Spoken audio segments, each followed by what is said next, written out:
everyone. Welcome to First Things Show can't First. start. Show can't start. I will. Nick Wright is not the best a man can get this morning. No. He is not he's not back better than ever. That was a close call. Our boy Nick Wright is slightly under the weather, but like that great. far under the weather. But it's okay. Great. It's okay because LeBron knew you were going to have a rough morning, so he had a big night for you, so you would have nothing to worry about, complain about, have issues with. Well, I mean, that's a given. But no, I was under the weather in the morning meeting, but now that I'm here with you guys, here with our fans of the show, I feel wonderful. All right, well. Ignore the voice a little bit, but Got his favorite beverage? Yeah, Chris, I choose to believe what he's saying. Hot and for black coffee. Get Nick Wright going. Let's do it. No Good comment. morning, everybody. So because he's feeling good, we won't start with LeBron. We'll talk about LeBron later. Let's start a little football then. We'll kick off the show with a game that's been circled on Mike Tomlin's calendar since he was 3 years old. And yes, Twitter world, I'm well aware that is impossible, so no need to let me know. Steelers and Patriots, Pittsburgh currently leading the AFC at 11-2 with New England right behind him at 10-3. Lots of hype. Lots of storylines, and lest we forget, this could determine home field advantage throughout the postseason. Here's Mike Tomlin on the hype surrounding Sunday's big showdown. I love it. You know, it's good to be in big games. It's better to be in big games than ones that nobody's watching. You know, we better be appreciative of this spot and not resist it in any way, but embrace it, because this is what we've been fighting for since March. You know, to be in these type games against these type people, why would you fight that? It's an awesome thing. The thing about Mike Tomlin is you could pretty much just sit and listen to him for like minutes and minutes and minutes and on end and walk out of that press conference as hyped up as those players probably are. Jenna, that's how, before we get into it, I mean, that's kind of how he got his job. If people remember, Mike Tomlin, no one thought that was a Rooney Rule interview when they thought they were going to hire Ken Wisenhunt. Yes. That's who Ben Roethlisberger wanted them to hire. He was very young at the time. And they were like, all right, we're going to give the guy an interview. It'll be a good experience for him. Mike Tomlin. Mike Tomlin. Yeah. And he went in there. Yeah, they thought that he would follow in the line of Tony Dungy, Lovie Smith, Herm Edwards, played defensive back, coach defensive side of the ball. But they thought he was like a job away. Right. And he went into the room and won them over. With speeches like these impassioned, like hyped up, right. I'm a coach, but I'm also kind of a player. Like, I feel like I'm in the trenches with you. You love that kind of attitude, and you love that at the helm. Okay, so this is a big game with these two teams who really need, really want, really must have this win. CC, I'll start with you. Which team has the edge on Sunday? It's really hard when you look at these teams, and I'm really trying to look. And when you have the video of Mike Tomlin that leads into the question, who has the edge, I give it to the guy who didn't say nothing, and that's Bill Belichick. And the reason why, they've matched up against Pittsburgh well. They figured out Pittsburgh defensively. Pittsburgh hadn't been able to get to Tom Brady, the reason why Tom Brady's been so successful. Now, I believe this could be a special Pittsburgh Steelers team. And all those teams people talk about, well, all those guys didn't lose to New England. But a lot of the things that New England did against Pittsburgh, it transfers over, and we see that. Now, playing at home in Pittsburgh, man, that's a tough task in itself. But when you look at it, the X's and O's, you look at the coaches, you look at where the game is played, I'm going to tell you, Tom Brady and the New England Patriots have a very slight edge. Now, how do they take advantage of that? Tom Brady's got to keep his defense off the field. They have to be great on third down. They have to be tremendous in their special teams as far as field position. They got to punt and be able to put Pittsburgh in a situation where they have to go 80, 85 yards and try to methodically beat them that way. But from an edge standpoint, as we start looking at this matchup that's not going to be played until Sunday, I would say at the beginning, the early analysis in. Now, I need to talk to a few more researchers and everything like that. What about your sources? I got my source. My source is coming on Friday. Okay. So, but I'm going to say right now, because of the success that Belichick and Brady have had against Pittsburgh in the head-to-head and also in Pittsburgh, I would give a slight edge to the Patriots as we start looking at this huge matchup. All right. Sometimes football is more simple than we give it credit for. The reason the Patriots have had this 15-plus year run of success at its core is because almost every game they've played, certainly in the last 10, they have had an edge at coach and an edge at quarterback. Like coach and quarterback, that's the two most important spots. The Pats have an edge on just about everybody in those spots. Against Pittsburgh, I would argue that coach-quarterback edge is the smallest compared to, I'd say, the second best coach-quarterback combo in the league behind Belichick and Brady is Tomlin and Big Ben. Maybe Sean Payton and Drew Brees would argue, but that's your list where you have top 5 quarterback, top 5 coach. So I would say you'd have to put McCarthy and Aaron Rodgers in there because Aaron's so good. Right. You might not have the coach in the same Aaron class. Brings the grades up. Yes. Fair enough. So that edge for the Pats is mitigated, at least somewhat, in this particular matchup. So then you look to the other 52 guys. And this is why I've been high on the Steelers all year. This is why, to answer the question, I think the Steelers have the edge. The Steelers have 3 wide receivers who would be the best wide receiver on the New England Patriots. Obviously, the Steelers have the best running back in the matchup. The Steelers have, I think, there are 2 different guys on the Steelers' defensive line who would be the best defensive linemen on the Patriots. The Steelers would have the 2 best offensive linemen. That talent edge for Pittsburgh, to me, is so drastic that if you can mitigate the coach and quarterback advantage and you add the home field advantage, and you know this for Pittsburgh, if they win this game, they are the 1 seed. If they win this game, they are only competing with Jacksonville for the 1 seed. After this, the Pats would be eliminated from it, and Pittsburgh would only have to win 1 more game when they have a game against Houston and Cleveland left. Like, this is what they're playing for, to have home field advantage, go through Heinz Field. And so I think the Steelers are the more talented team. I think they're the team playing better right now. I think they have a team whose quarterback is playing as well, if not better than Brady the last month. So I like the Steelers in this one. A couple years ago, all the time this happens, but a couple years ago I was asked if it was 1 game being played, you could put 1 quarterback out there. Not how he's been playing. Who cares how he's been playing? Who cares what his past or his future would be? 1 guy to win 1 game. I always said Brett Favre. Maybe he doesn't play with consistency every play, but if you have a guy that's going to go out there and win a game for you, it's going to be Brett Favre. So when I look at these 2 teams, I still think, despite last week's loss, that the Patriots are the more consistent team. They are slow. They are methodical. They go out every week. They follow a game plan, not too high, not too low, and they do their thing, last week excluded. But if it's 1 game, 1 team, and it's 2 teams fighting head-to-head, I just think that the Steelers right now are the more explosive, exciting team. You talk about 3 wide receivers. That could be number 1 for New England. New England just hired, when we're going to talk about it, signed a guy who got cut by the worst team in the league in Kenny Britt. Yes. So, I mean, you're looking at 2 very different teams right now who are actually playing similar, but one, yes, has that slow and methodical consistency. The other one right now just feels a little more methodical, a little more explosive. What do you think about that? All those things are very, very accurate. But in those 60 minutes, in those white lines, I remember Super Bowl 51, breaking that game down, position by position. Atlanta had a couple receivers that would have been the best receiver. That's true. That's a good point. Pittsburgh. Atlanta had a couple running backs that could be stars on New England. Yeah. So it's not as if I haven't heard this before. But it speaks to New England's got to be more consistent because they are less talented. But their system has proved out to be tried and true. I mean, they were on pace for an NFL record road victories consecutive streak. You don't do that unless you're really talented. This is one thing that the players in New England, they're less talented than Pittsburgh and some other teams. But the players in New England get upset because they never get credit for having good football players. You know who always gets credit?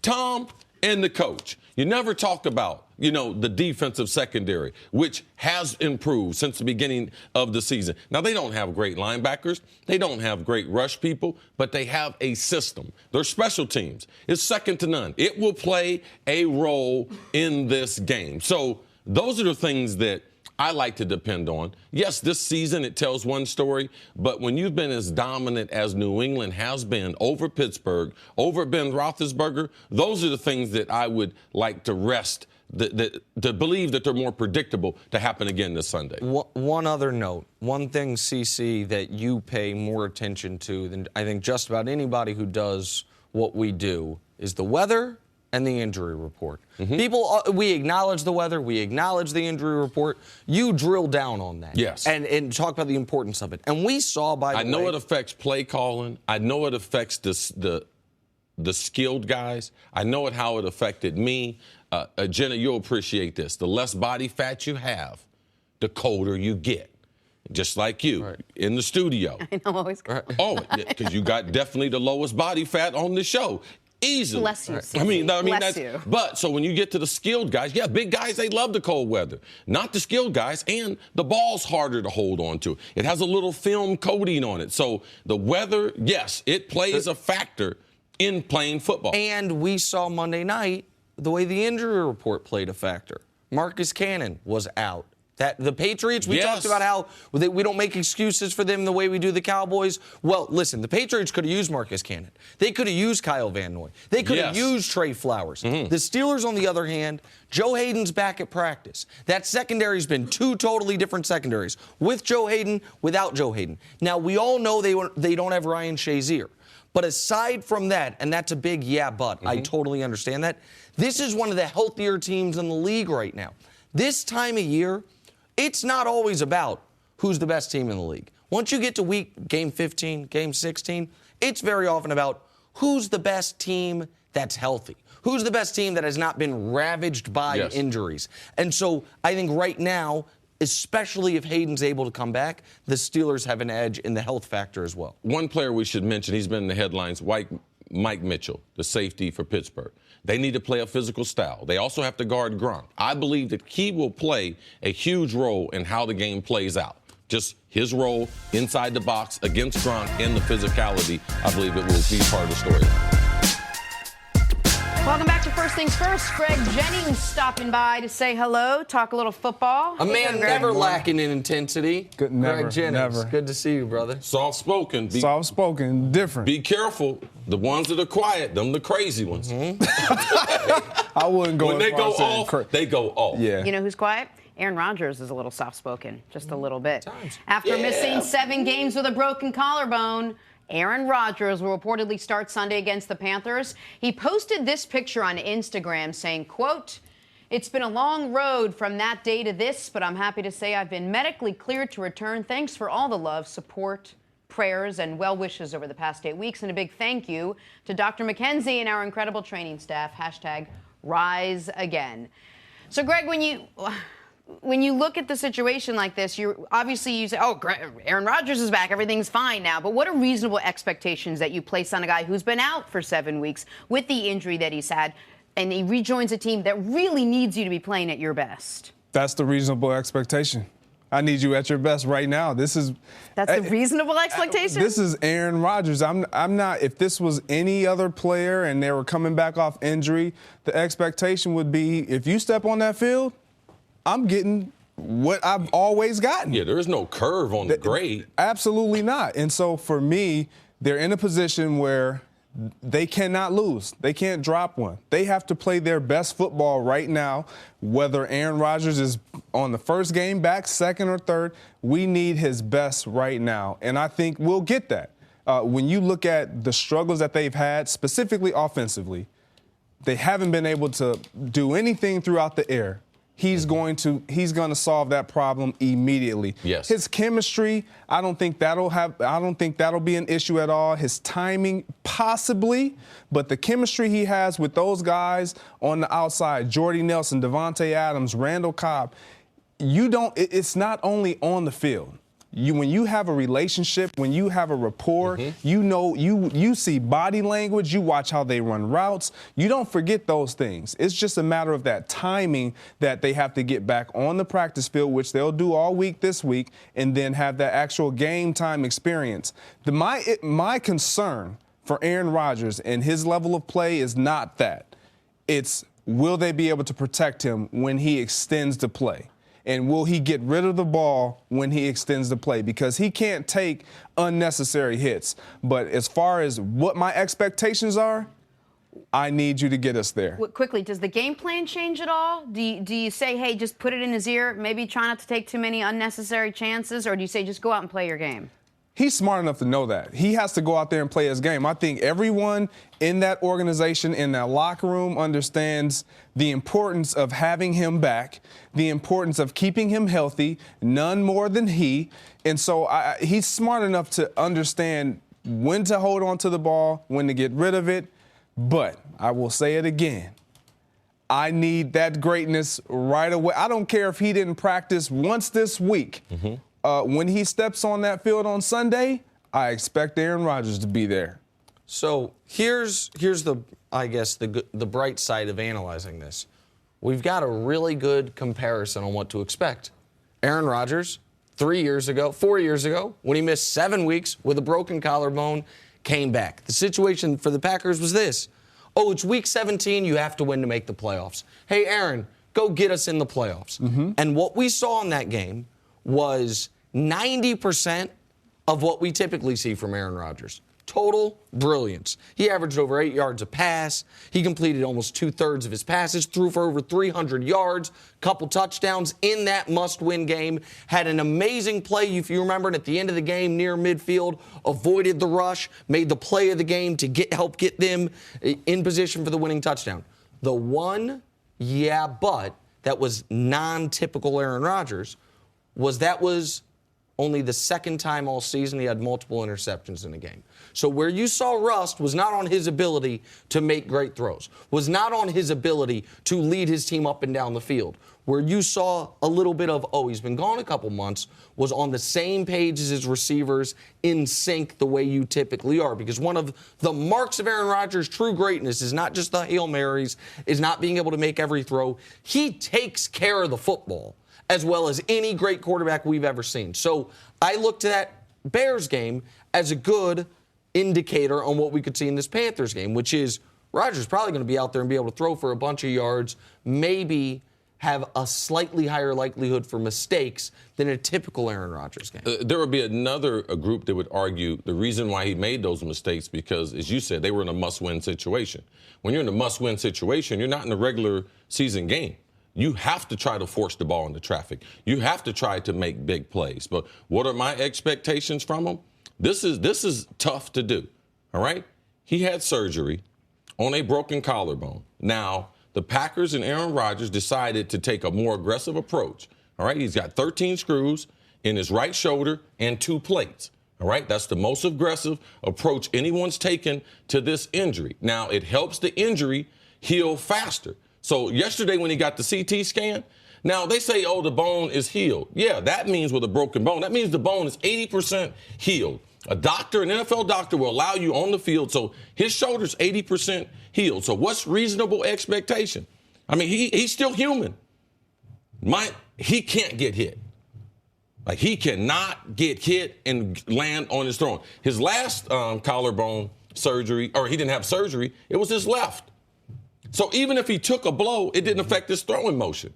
So for me, I want to watch his accuracy early in the game. Also, if the play's extended outside the pocket or he's running, I'm watching Aaron Rodgers to see if his instincts are exactly like they were before. Because Aaron, he takes a lot of chances. He'll act like he's going out of bounds. He'll turn it upfield. He'll run sometimes when you don't expect him to. So for me, those are the things that I'm really going to watch. Now, you can't duplicate the speed that Carolina and their defense that they're going to have at 1 o'clock on Sunday. So that right there, expectations, we expect him to be great because he has been. And this is not the NBA. Kawhi Leonard, he came back from injury last night. We're playing 15 minutes, 16. No, in the NFL, you're going in the game until you get hurt again. That's the way we come back from injury. You're going to play as long as you can and play as good as you can. So these are the things that I'm watching. Expectations, I'm not even going to say that, but when the plays are extended and how many times Carolina can contact Aaron Rodgers. Well, Greg, I mean, sure. Theoretically, Aaron Rodgers is going to go in and win the game. And theoretically, you're not going to change the game plan because it's Aaron Rodgers and he's done this before and he knows how to do it. But is there a small part of you that's going to say, Aaron Rodgers, you do as much as you can, but we're going to maybe lean a little bit more on the running game or a few other options that we have that maybe we wouldn't have need to go to 7 weeks ago that now we might do that? Of course. They've established a running game. They have a running game now. Absolutely. Yeah. With some young studs at running back. And so I think you have that to lean on. And so you can kind of slowly progress him but he's not. You have to understand, this is the most. Explain who Aaron Rodgers is. This is one of the most resilient guys. This is a guy who got booed after Brett Favre decided to retire, and he jumped into the helm, and he performed like no one thought. No one had the expectations for him to do what he did. This is who he is. He comes in, doesn't say much. He's going to say all the right things. We're going to take it easy. I'm going to get into. We got a running game, and then boom, we see the stat line, and it's something ridiculously great. This is who he is. So my expectation is to see the resilience. Am I being too hard? Possibly, but this is who I know him to be. This is not a guy who's going to go into this game saying, Mike, let's lean heavily on the running game. Let's gradually get me back in. No, absolutely not. That is not what he wants. He's seen his guys struggling offensively, specifically in the passing game, and he's going to remedy that situation. I got one quick question for you before we move on. One thing that you talk about all the time is the importance of practice. It's not just the 7 games he's missed, but it's the 2 months of practice. A guy as good as Rodgers, with mostly Devontae Adams played with forever, Jordy Nelson's played with forever. How much of the fact that he hasn't been practicing with these guys the last 2 months plays into this, in your eyes?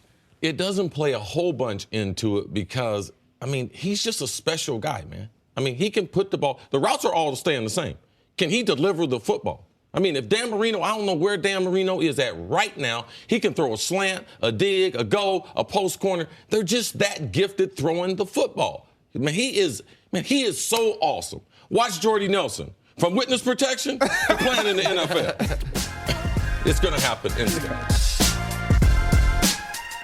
Back here on First Things First, Ray Lewis still with us, and we are talking about the Dallas Cowboys, who are barely hanging on to a slim sliver of a playoff hope. Dak Prescott and company, 7-6, but they've won their last 2 games. So next up for them, Oakland this weekend, their last game before they get Ezekiel Elliott back. Here's Jerry Jones on his quarterback. Who they played up. We know that he's got an ordinary talent, and so we're just better, frankly. It hurt us to miss Zeke, but as far as Dak is concerned, we've got a better player for having gone through this. I don't recommend it for the Cowboys, of course, but we've got a better player. We've got a better future because he's gone through this period of time without Zeke. Something I'd like to sign up for. Wouldn't recommend that, Ray. That quarterback, impression.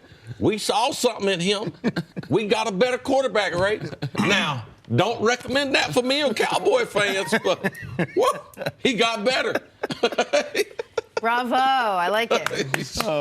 Hey, Ray, let's talk about Dak Prescott. What have you learned about him since watching him without Zeke next to him running that ball? If you paid attention to Dak when he was in college, this is the Dak we saw in college.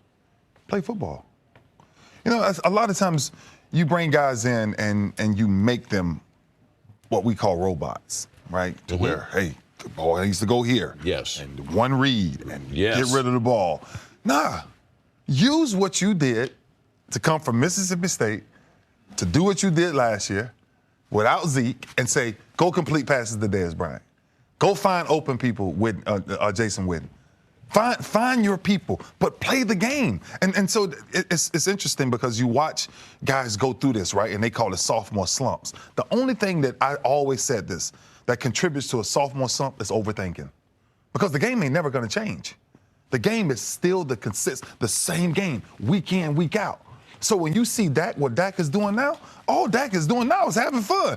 When the last time you seen Dak run around and just jumping on people? You ain't seen it since Zeke been hurt because they've been dealing with all this. When Zeke coming back, right? Zeke gonna play, is Zeke suspended? All these things. Now this kid is just back to simply playing football. And that's why I'm telling you, I was sitting there the other day and I was like, thank you. Like, oh my gosh, you're listening to so many people talk about this kid, but if he just gets back to playing football, then the Dallas Cowboys has a real chance. Is he a good quarterback? He's always been a good quarterback. It's just he has to be situationally put in the right system. Right? And most quarterbacks do. If you take young quarterbacks, and I watch many of them come through Baltimore, but if you take these young quarterbacks, the one thing that you always see missing is they never get what we call first starter reps. Mm-hmm. Starter reps are totally different than backup reps, right? And I used to always tell people, whoever the backup was 9 times out of 10 going against the number 1 defense in football. So, Ray, yeah. I have a question for you. Yeah. When you came into the NFL, Baltimore played a certain style defense, right? Yeah. And at one point, through a defensive coordinator, through something, you guys decided to try a 34 or something, didn't you, right? Yeah, later, yeah. Yeah, later. Mm-hmm. But people then questioned Ray Lewis. Man, Ray Lewis can only play unless he got defensive tackles, unless he got good corners. This is the things they do to good players. Right. When you don't have other good players around, like we're all subject to a system. But we're definitely all subject to the talent around us. Yeah. So if Jerry would have said, you know something, Nick, what you brought up, man, we need some more playmakers. Mm-hmm. And, yeah, it is nice to see people go through struggles and everything. We as a show, you have little things you work out. You get the reps. Yes, it's nice to see, but you know how I learn better? I learn better with success than I do failure. Now, we've seen Dallas. Jerry can put whatever type of spin on it. But they need to put some speed and put some other athletes around Dak, just like Ray Lewis and them, whatever system they wanted to play in Baltimore. And we need a McAllister. We need a Harry. Mm-hmm. You need players in this league, and that's what you're able to see. Now, thank God that they were playing the Giants, because they were able to get their swagger back, and Dak was able to smile. Who they played. Right, so they have Oakland this week, and then they have 2 really tough games, Seattle and Philly, but Zeke will be back for those games. Right. You mentioned, I want to go back to something you said about sophomore slump. Yeah. How much of that, though, is that teams by your second year in the league have a full season of NFL film on you so they can figure out, here's what he's good at, here's what he's not good at. I understand that as a rookie, you're at a disadvantage on a lot of things. One thing you're at an advantage of is teams don't know your tendencies. Mm-hmm. They don't know the throws that you love to make, the throws that you can't make. How much of that do you think played into all of a sudden, without Zeke, other teams don't have to dedicate their entire defense to stopping the run. Now they can really dedicate their defense to taking away the throws Dak wants to make. Mm-hmm. But, it's different when you're a defensive player and the defensive coach, and you don't have to insert an 8-man in the box. The entire game changes. Mm-hmm. Yeah, and the way you now scheme for Dallas, you're not saying, we're not worrying about the run. We're not worrying about the run. So now it's a wide open game, right? And so when you see the way Dak is adjusting to it and what they did, and what we have to be very careful here, because it was the Giants, right? Mm-hmm. And I'm just saying, so these next few weeks, will be very telling. We will find out what's really going on with the Cowboys and Dak Prescott. Hey, what a night for LeBron James. 25 points, 17 assists, 7 rebounds. He only missed 2 shots. 2 shots. Nick has some stat about that, which I'm sure he can explain in a minute. But first, here's Kyle Korver talking about LeBron's night. It's like I've run out of ways to explain his greatness. He's just amazing.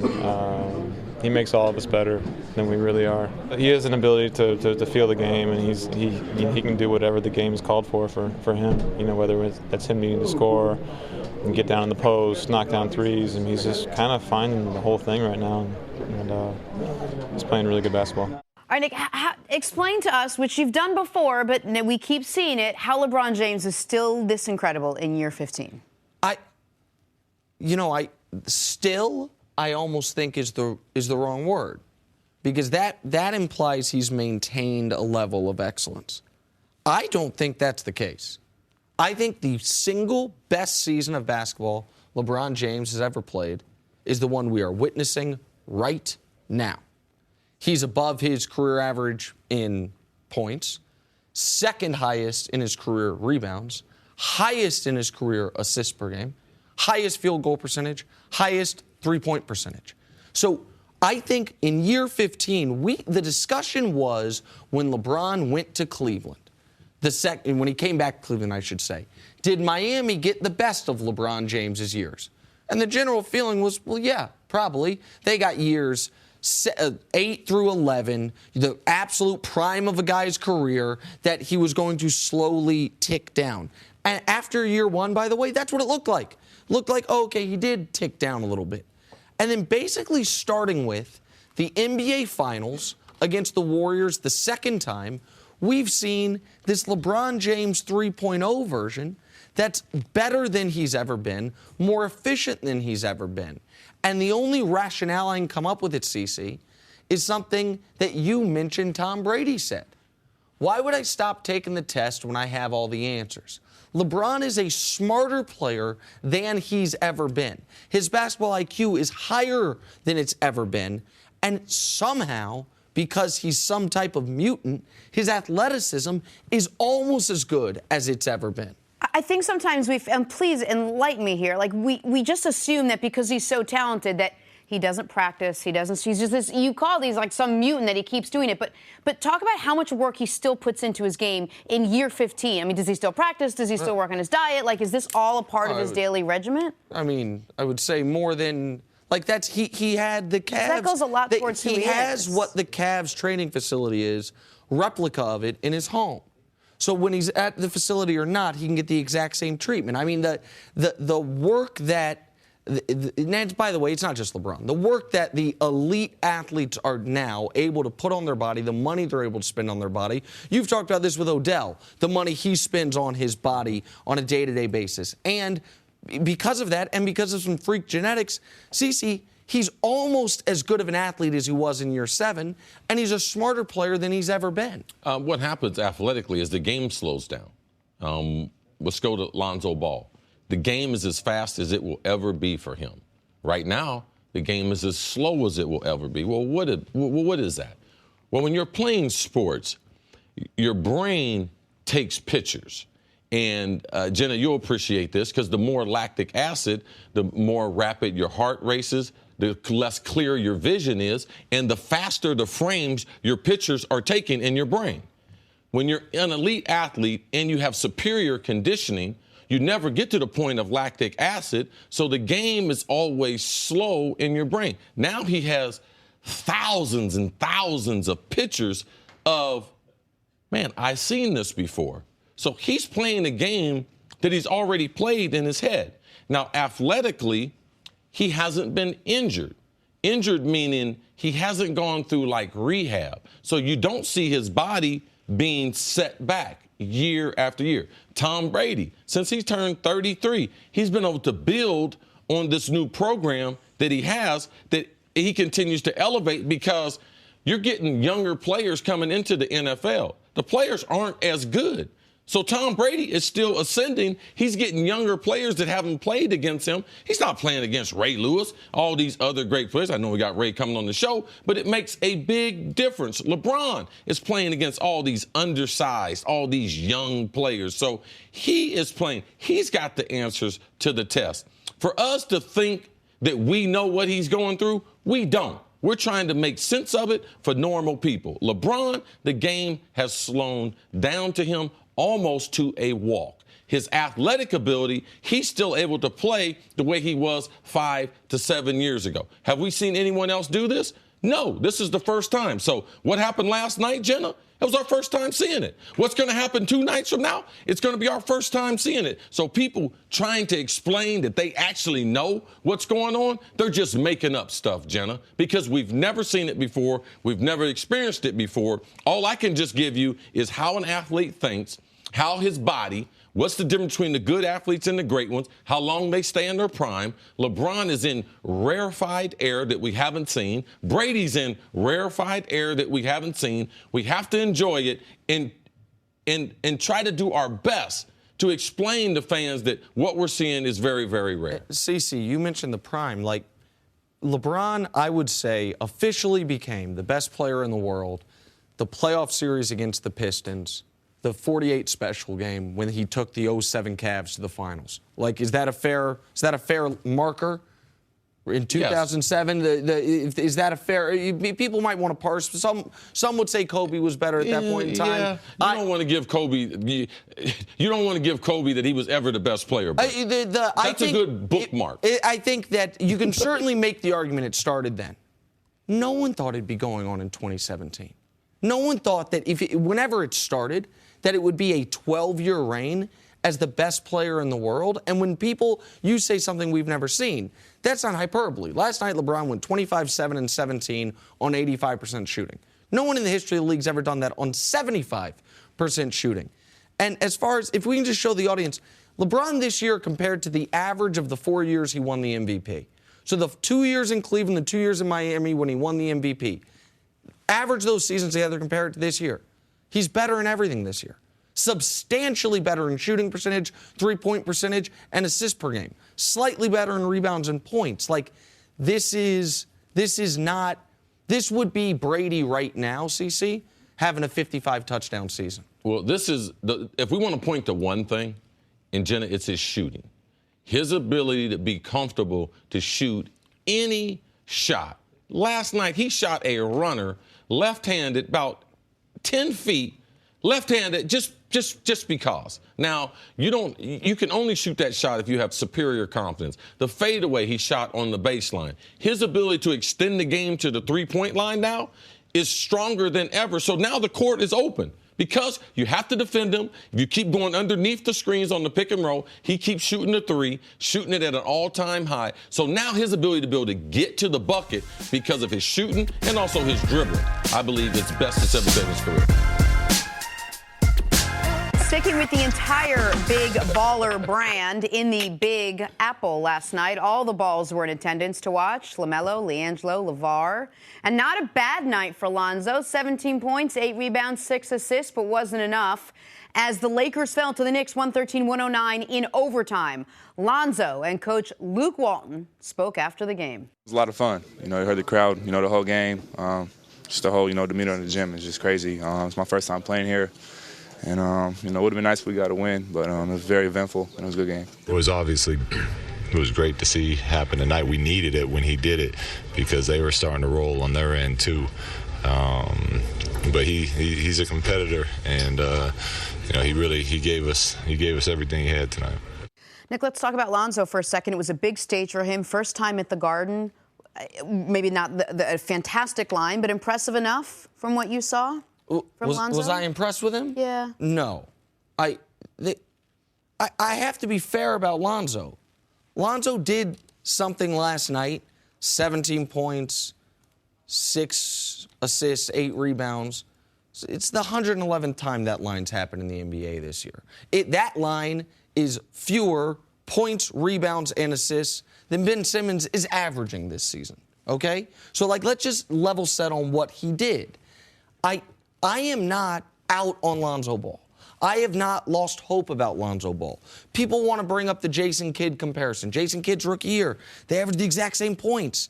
They both averaged a combined 14 rebounds and assists. They both shot about 33% from the field. And look what Jason Kidd turned into.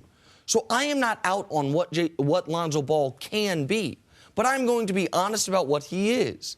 Last night he was a guy who had a really good third quarter. He did. And that's it.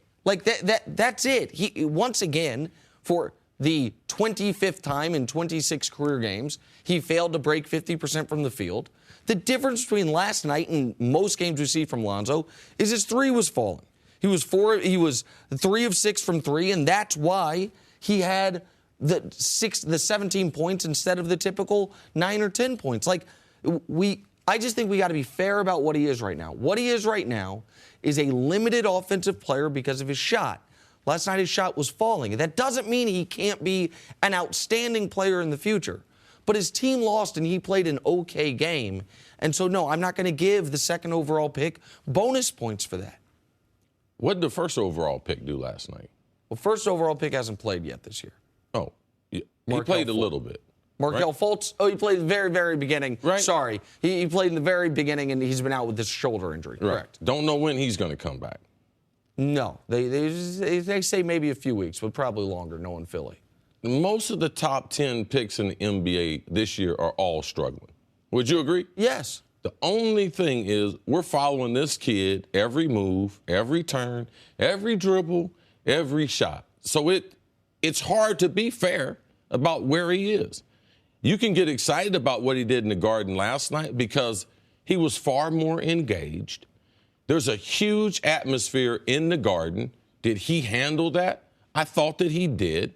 When you don't understand the NBA and you don't understand the magnitude of how big things could be, Spike Lee on the court, Magic Johnson on the court, OBJ there. I thought that he handled his family being there, his mom being there. I thought that was nice to see. His brothers being there. That was all good stuff. He didn't fall on his face. So for me, most of the rookies are struggling. Yeah. I expect him to continue to struggle. And based on what I've seen leading up to this season, he is building. He's better than he was last week. He's better than he was 2 weeks. I don't know that I believe that. Well, you don't have to. It's my opinion. Right. But right? Go ahead. Last night, in handling some other things, not just his shot, but there's other things that go in being a professional athlete that I like to give him credit for. I like to see his family there supporting him. And to be able to perform in the Garden, that's not an easy task. The Knicks were playing well. They needed that burst that Lonzo gave them in the third quarter. No, he's not going to the Hall of Fame and everything, but where he's been, where all these other rookies are right now, I thought it was a positive performance by him and the Lakers last night. Here's my concern, Jenna, and the reason that that it's to me not even necessarily like some major step in the right direction. There 4 times this year, Lonzo has scored at least 15 points in a game. There's one thing all those games have in common. Those are the 4 games this year he's hit at least 3 3-pointers. In those 4 games where he has 15 points, he's shooting 48% from 3. In the other 22 games he's played, he's shooting 18% from 3. If I'd have seen Lonzo last night attacking more, getting to the foul line. He got to the foul line once in the game late on a 3-point attempt that they called a shaky foul on. I'm seeing he's playing the same style that is concerning when his 3-point shot isn't falling. And I don't think Chris thinks either, that all of a sudden the shot is fixed. So I don't want to be overly critical of him. And I don't think it's being overly critical of him to say to me, he's the same guy he's been most of the year. Guy who rebounds great for his position. 3 weeks ago, you had him going to the G League. He's not the same player. 3 weeks ago, you had him going to the G League. And by the way, and last night, that's a G League player? Last night it's the same player he was 3 weeks ago, but his 3-pointer fell. I had him going to the G League to get his confidence up, right? It wasn't because he's the worst of the rookies. It's because his confidence appeared shot.